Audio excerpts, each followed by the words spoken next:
এবং যারা মুত্তাকি ছিল তাদেরকে বলা হবে, তোমাদের প্রতিপালক কি অবতীর্ণ করেছিলেন? তারা বলবে, মহাকল্যাণ।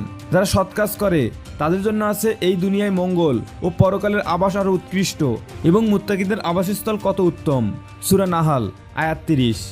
আয়াতে মুমিনের দিন পালনের প্রশংসা করা হয়েছে এবং তাদের জন্য ইহকাল ও পরকালের পুরস্কার ঘোষণা করা হয়েছে।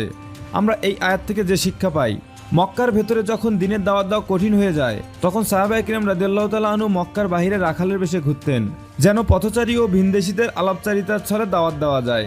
একই বিষয় দৃষ্টিভঙ্গির কারণে ভিন্নভাবে উপস্থাপন হতে পারে। যেমন অবিশ্বাসীরা কোরআনকে পূর্বসূরি উপকথা ও মুমিনরা তাকে মহাকল্যাণ বলেছিল।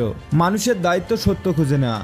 কুরআন তথা দ্বীন ও শরীয়তই মহাকল্যাণ, কেননা তা মানুষের ইহকাল ও পরকালীন কল্যাণ নিশ্চিত করে। আয়াত দ্বারা প্রমাণিত হয়, মুমিনের জন্য পার্থিব জীবনের স্বস্তি ও স্বাচ্ছন্দ্য কামনা করা ঈমানের পরিপন্থী নয়। প্রাজ্ঞ আলেমরা বলেন, পার্থিব জীবনে মুমিন এতটুকু সচ্ছলতা অর্জন করবে যেন সে অভাবের কারণে অবিশ্বাসী ও দিনবিরোধী মানুষদের ফিতনার শিকার না হয়।